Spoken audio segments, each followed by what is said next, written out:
This is BBC World News. The following programme contains scenes that you may find distressing.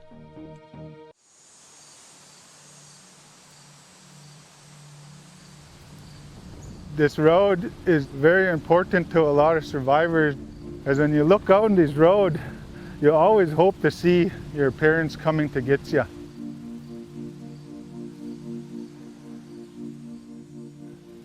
"6 years old, I was imprisoned here. I was imprisoned here, I was put here.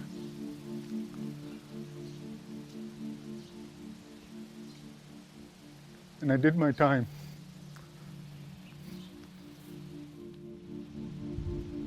For more than 100 years, Canada's Indigenous children were sent to state-sponsored residential schools.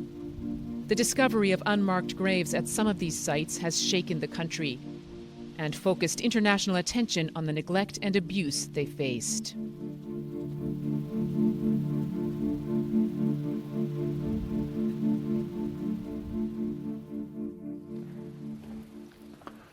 Isidore Poorman has returned to the school he attended in the late 1970s. Muskowgon is the last residential school still standing in the province of Saskatchewan. It was part of a nationwide system funded by the government, but often run by the Catholic Church. This is the first time I seen the church and the first time I seen a priest standing over there when I was a little boy.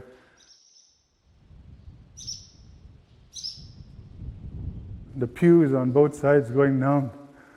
Come and sat in here with my brothers on Sundays because we're forced to.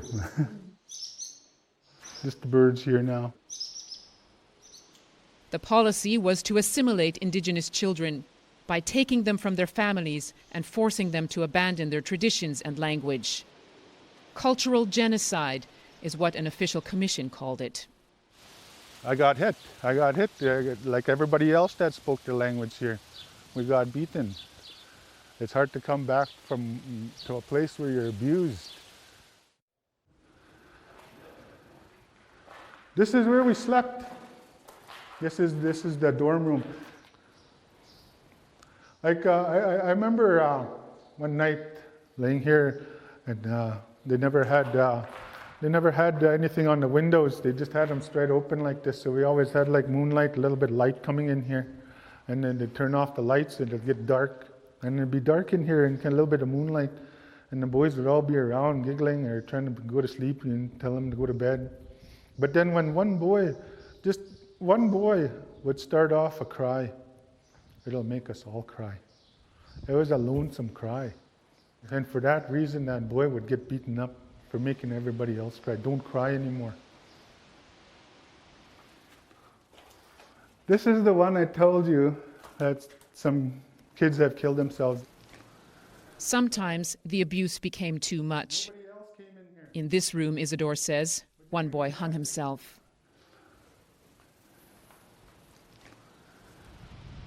A number of unmarked graves have been found near the school.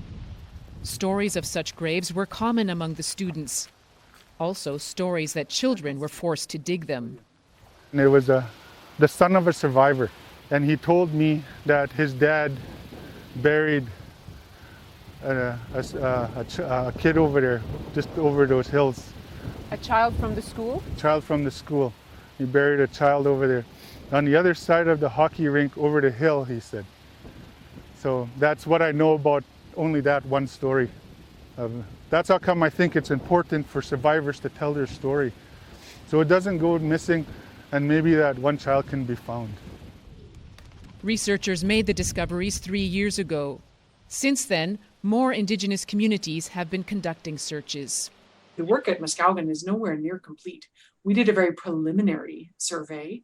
We found some indications, but there's also a cemetery not that far away, and there's other parts of the grounds that need future searching.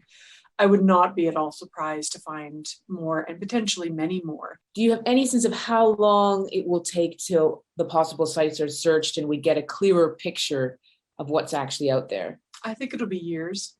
I think if we look at the number of schools, the scope of the work, the size of the landscapes that communities want to search. And that's just to find the locations of possible graves. I still think even that will probably take years because certain communities are just starting this process now.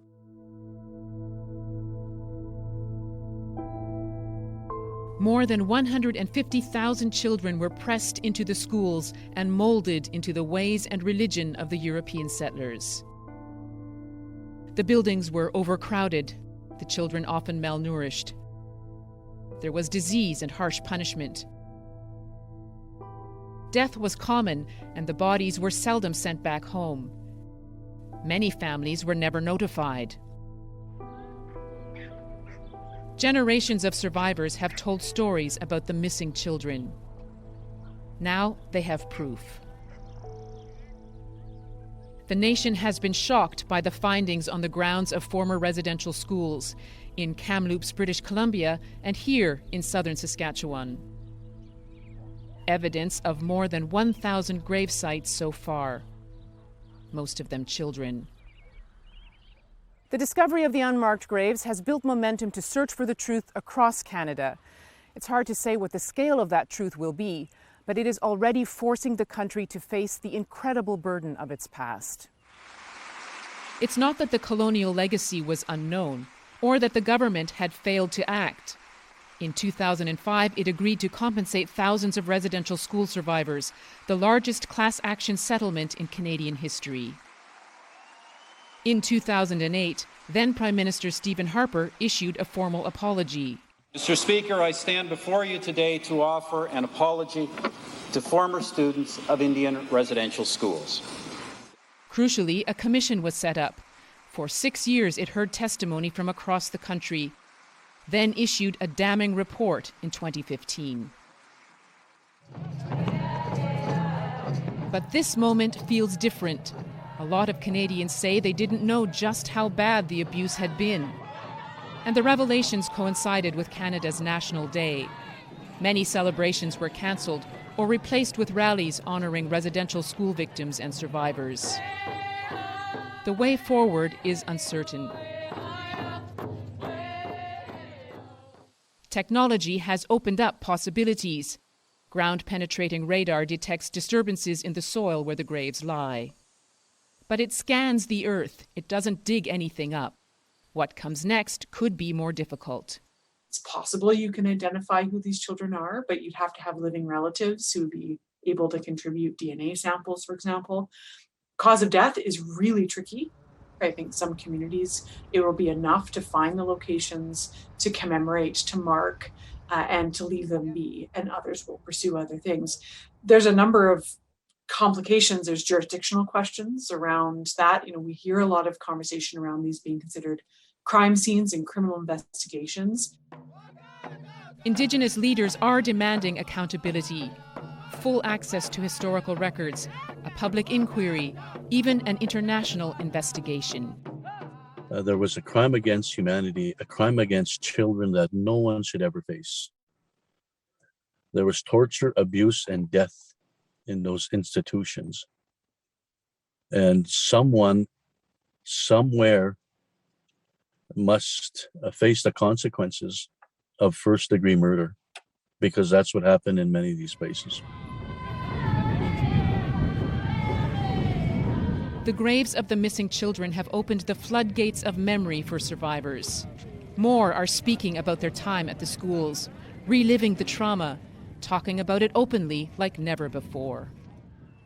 At least we know now what happened to this. The students and that did not return to school. The ones who did not return home. We never talked about it. You never talked about it? We never talked about it, no. Just kept silent. Because we were afraid. We were afraid if we talked about it, if we went back to school, then we would be punished for it. One of the books that I wrote was... Herman Michel gained the confidence to speak out when he entered university. Academia gave him distance from the horror. I was severely sexually abused. I was 5 years old. Yes.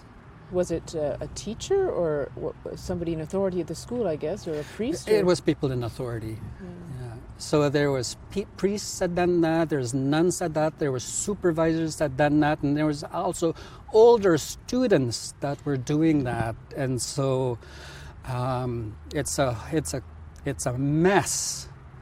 It took me a long time to actually come out of my shell, to talk about what happened to me.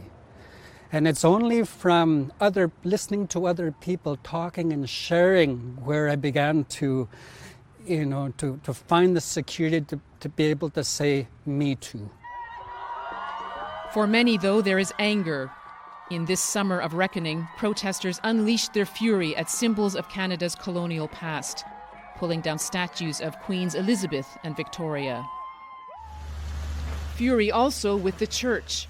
More than a dozen buildings have been destroyed or damaged by fire.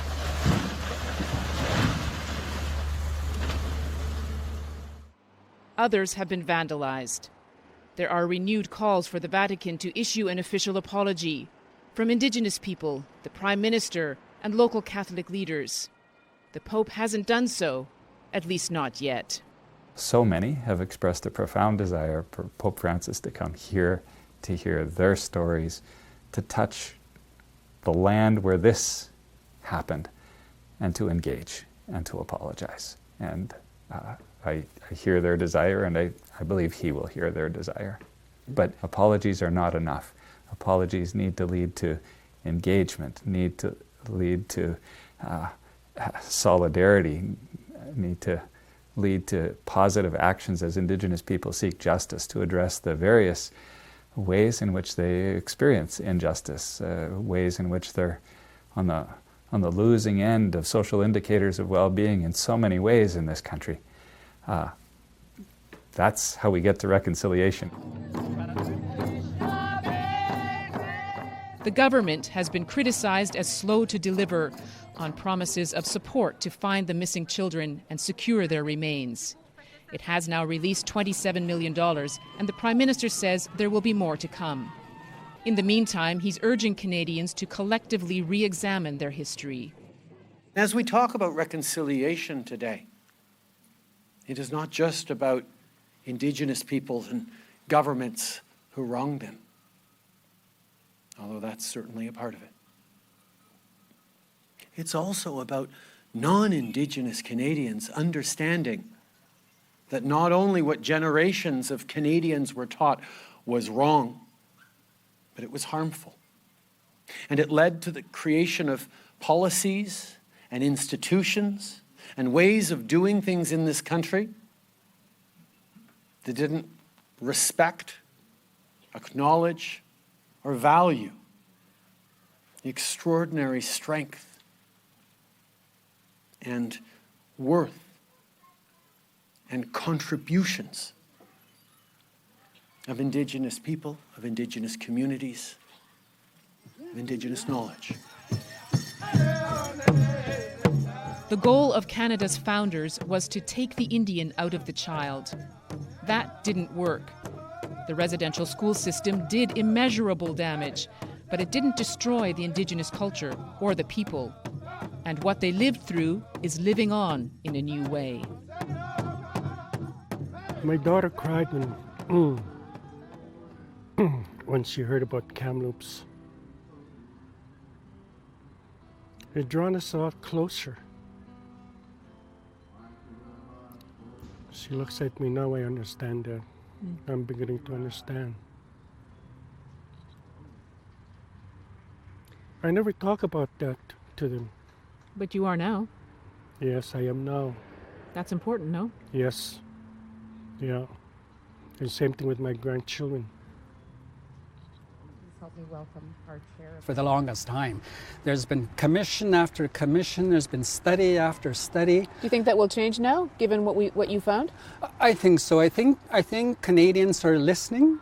There's more freedom now for educators to really teach about about what has happened, but we have a responsibility as well as First Nations people to, to set the record straight, to create the curriculum that we need so that no child should ever have to experience what happened to us. Yes. And I guess the unmarked graves are a particularly brutal history lesson. You bet. You bet. It's sad. But there's also freedom involved in the truth-taking. So.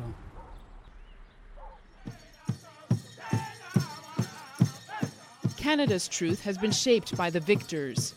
But for its Indigenous citizens, the past is not behind them. It's all around them. And they are speaking louder now, with the voices of survivors and echoes of the dead. Only if the country listens and remembers would it be able to share this terrible weight of history.